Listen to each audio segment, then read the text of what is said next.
ጤና ይስጥልን ተመልካቾች የኢቲቪ 57 የስፖርት ዘገባዎችን ነው። የኢትዮጵያ እግር ኳስ ፌዴሬሽን አሰልጣኝ ዮሐንስ ሳሌን በይፋ የኢትዮጵያ ብሔራዊ ቡድን አሰልጣኝ አድርጎ ሾመ።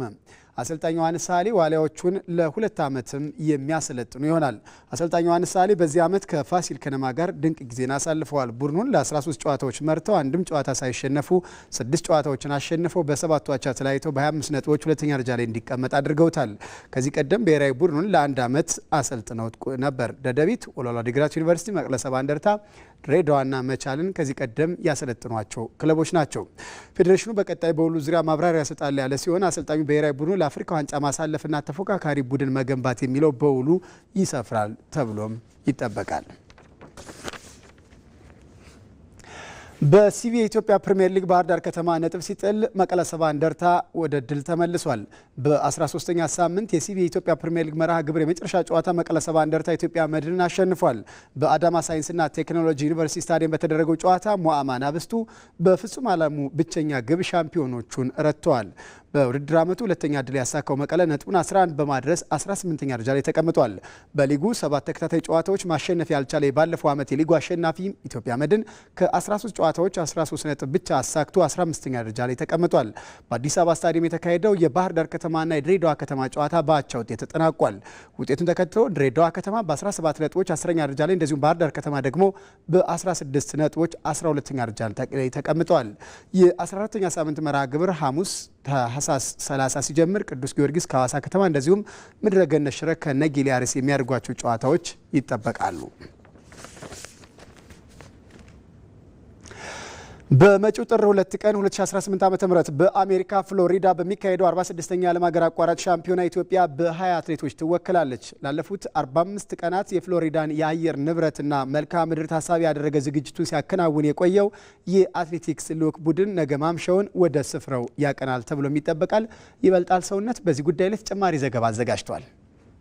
የዓለም ሀገር አቋራጭ ሻምፒዮና ሲነሳ የኢትዮጵያ ስም ቀድሞ መነሳቱ ግድ ነው። ኢትዮጵያ በዚሁ መድረክ ላይ ያላት ታሪክ የብቃት ብቻ ሳይሆን የጽናት የጥበብና ለዓመታት የዘለቀ የበላይነት መገለጫ ነው። ኢትዮጵያ በዓለም ሀገር አቋራጭ መድረክ ያላት ስኬት የጀመረው ከዛሬ ግማሽ ክፍለ ዘመን በፊት ነው። በተለይም እንደ መሐመድ ከዲር፣ በቀለ ደበሌና ደራርቱ ቱሉ ያሉ ገናና አትሌቶች የመሰረቱት የድል ጎዳና በኋላ ላይ በቀነኒሳ በቀለ አማካኝነት ወደማይደፈር ከፍታ ተሸጋግሯል። ሀገራችን በቡድን ደረጃም ቢሆን በወንዶችም በሴቶች ላለፉት 10 ዓመታት ከዋና ተቀናቃኛቸው ኬንያ ጋር በመፎካከር የዓለምን ትኩረት ስበዋል። ይህ ታሪክ ለዘንድሮ ቡድን ትልቅ ኩራትና መነሳሻ ነው። ለ46ኛው የዓለም ሀገር አቋራጭ ሻምፒዮና የተመረጠው የኢትዮጵያ ብሔራዊ ቡድን ላለፉት 45 ቀናት በከፍተኛ ዲሲፕሊን ዝግጅቱን ሲያደርግ ቆይቷል። አሰልጣኞችና አትሌቶች በጋራ በመሆን የፍሎሪዳውን ሞቃታማ የአየር ንብረትና የመልክዓ ምድሩን ገጽታ ግምት ውስጥ ያስገባ ልምምድ ሲያደርጉ መቆየታቸው ተነግሯል።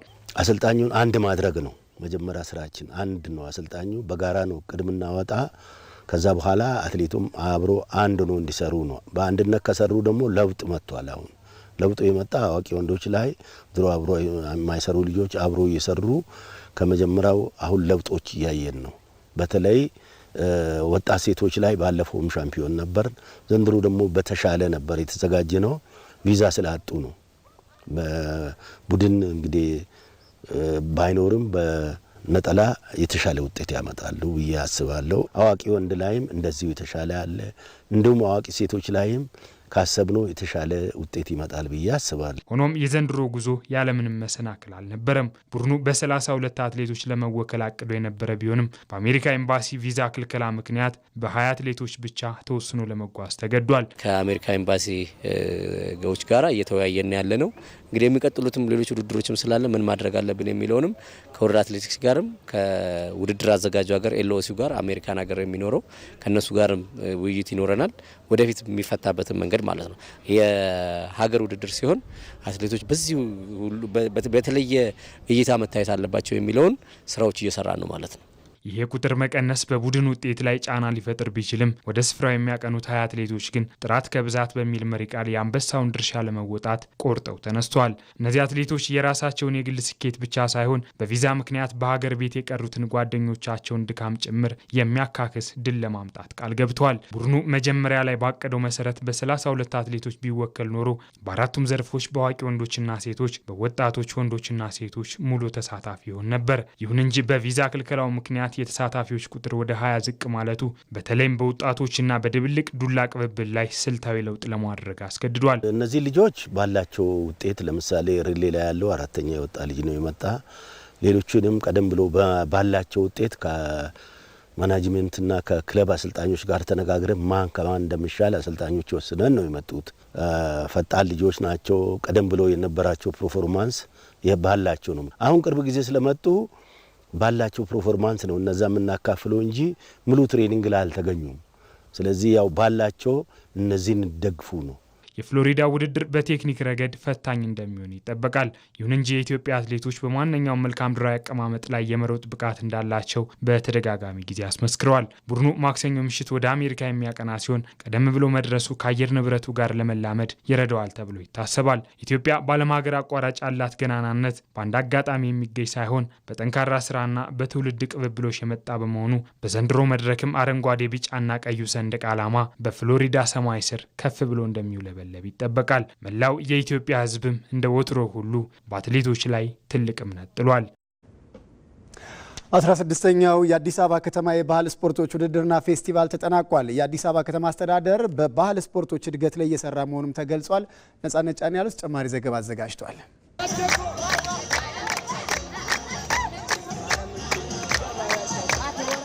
ከታህሳስ 18 ጀምሮ ሲካሄድ የቆየው 16ኛው የአዲስ አበባ ከተማ የባህል ስፖርቶች ውድድርና ፌስቲቫል በለሚ ኩራ አጠቃላይ አሸናፊነት ተጠናቋል።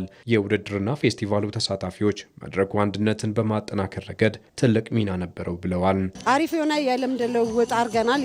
ባህል ከባህል እንኳን ትምህርት ወስደናል። አንዱ ብሔር ጋር ያለው አንዱ ብሔር ጋር የሌለ ነገር አለና እርስ በርስ እንድንማማር አድርጎናል። እስከ ዛሬ ባለው በጣም አሪፍ ነበረ። ኖርማል የኪነ ጥበብ ክፍል ቲም ነን እና እነሱን እያጀብን ነው የምንመጣው። በጣም አሪፍ ነበር። እዚህ ጋር የብዙ ብሔር ብሔረሰብ አስተዋጽኦ ያለው ማህበረሰብ ነው ያለውና የእርስ በራስ ግንኙነቱ እየሰፋ ይሄዳል። የነበሩ አልባሌ ትርክቶች፣ ንግግሮች በዚህ ቅርርብ እየተወገዱ ይሄዳሉ ማለት ነው። ስለዚህ ለሰላም ትልቅ አስተዋጽኦ አለው። ውድድሩ በስኬት መጠናቀቁንና ለባህል ስፖርት እየተሰጠ ያለው ትኩረት መልካም መሆኑም ተገልጿል። እጅግ ደስ በሚል ሁኔታ ነበር ፕሮግራሙ ሲካሄድ የነበረው። በጃል ሜዳ የቤት ውስጥም በውጭ የሚካሄዱ ጨዋታዎች እጅግ በጣም የሚያኮሩና ተተኪ ስፖርተኞችን በተለይ ከዚህ ከባህል ስፖርት ጋር ተያይዞ ትኩረት ሳይሰጥ የቆየው ከቅርብ ጊዜ ወዲህ ግን ልዩ ትኩረት ተሰጥቶት ፕሮጀክት በመያዝ ወጣቶችን ከየትምህርት ቤቱ በመመልመል በዚህ ውድድር ላይ እንዲሳተፉ ተደርጎ ያውኑ በዚህ ዓመት በተለየ ሁኔታ ነበርና ሲከናወን የነበረው እጅግ በጣም ደስ በሚል ሁኔታ ነበር የተከናወነ። የኢትዮጵያ የባህል ፌዴሬሽን የከተማውን ፌዴሬሽን እንደሚያግዝም ጠቁሟል። የኢትዮጵያ ባህል ስፖርት ፌዴሬሽን በቀጣይም ባሉት በሚደረገው ከተማ አስተዳደሩ በሚያደርጋቸው እንቅስቃሴዎች ሁሉ የሚያግዝና የሚደግፍ ሲሆን በዚህ በአይነቱ ልዩ የሚያደርገው በዚህ ዓመት ኢትዮጵያ ሀገራችን በአፍሪካ አባል የሆነችበት እንዲሁም ደግሞ በአፍሪካ የመጀመሪያውን የአፍሪካ የትራዲሽናል ስፖርት ፌስቲቫል የምናዘጋጅ በመሆኑ ለዚህም እንኳን አደረሳችሁ ማለት እወዳለሁ። የባህል ስፖርቶች የብሔር ብሔረሰቦች መገለጫ ነው ያሉት ደግሞ የአዲስ አበባ ከተማ አስተዳደር ወጣቶችና ስፖርት ቢሮ ኃላፊ አቶ በላይ ደጀን ናቸው።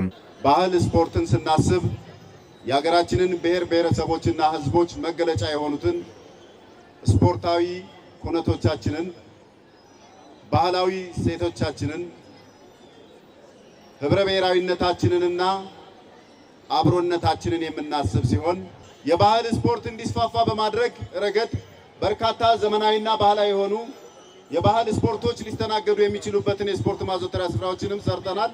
ይሄን አጠናክረን እንቀጥላለን። በማጠቃለያ ፕሮግራሙ በማህበራዊ ሚዲያ ተጽዕኖ ፈጣሪ ወጣቶች ከስፖርት ጋዜጠኞች ጋር የወዳጅነት የገና ጨዋታን አካሂደዋል።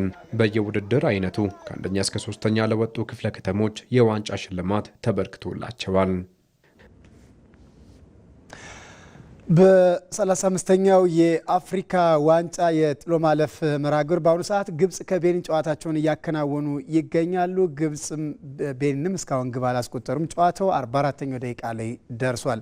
ምሽት 4 ሰዓት ላይ ደግሞ ናይጄሪያ ከሞዛምቢክ በኮምፕሌክስ ስፖርቲቭ ደፌ ስታዲየም የሚያደርጉ ጨዋታ ይጠበቃል። ሁለቱ ሀገራት በቅርብ ባደረጓቸው 5 ጨዋታዎች ናይጄሪያ በ4 ስታሸንፍ በአንድ ጨዋታ አቻ ተለያይተዋል።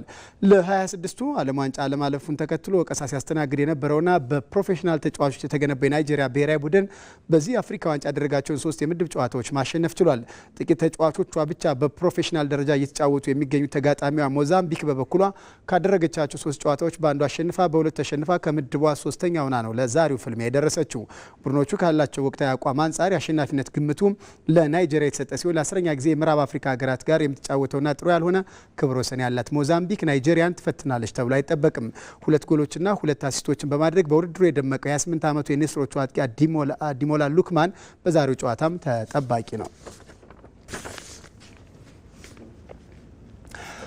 ማንቸስተር ዩናይትድ አሰልጣኝ ሩበን አሞሪምን አሰናበተ። የ40 ዓመቱ ፖርቹጋላዊ አሰልጣኝ ሩበን አሞሪም ከ14 ወራት የክለብ ኃላፊነት በኋላ ዛሬ ከስራቸው ተሰናብተዋል። አሰልጣኙ ባለፈው ዓመት ማንቸስተር ዩናይትድን እየመሩ በፕሪሚየር ሊጉ 15ኛ ደረጃ ይዘው ማጠናቀቃቸው ሲታወስ ዩናይትድ በዚህ ዓመት በሊጉ በ31 ነጥቦች 6ኛ ደረጃ ላይ ተቀምጧል። የቀድሞ የክለቡ አማካይና ከ18 ዓመት በታች ቡድን አሰልጣኝ የሆነው ዳሬን ፍሌቸር በጊዜያዊነት የአሰልጣኝ ቡድኑ እንደሚረከብ የጠቆመ ሲሆን የፊታችን ሮብ የሚደረገው የበርንሌ ጨዋታ የመጀመሪያ ጨዋታውም ይሆናል ተብሎ ይጠበቃል። ለዳሬን ፍሌቸር ማንቸስተር ዩናይትድ በቀጣይ በቋሚነት አሰልጣኝ ለመቅጠር እስከ ውድድር ዓመቱ መጨረሻ ሊጠብቅ እንደሚችልም ተገልጿል። ነገር ግን እየወጡ ባሉ መረጃዎች መሰረት ዣቪ፣ ኦሊቨር ግላስነር፣ ካሪክ የመሳሰሉ አሰልጣኞች የማንቸስተር ዩናይትድን ኃላፊነት ሊረከቡ እንደሚችሉ እየተገለጸ ነው። ተመልካቾች ለኢቲቪ 57 ዘጋጁ የስፖርት ዘገባዎች ተጠናቀዋል። ሀብታሙ ካሴ ነበርኩ። በያላችሁበት ሰናይ ጊዜን ተመኘው።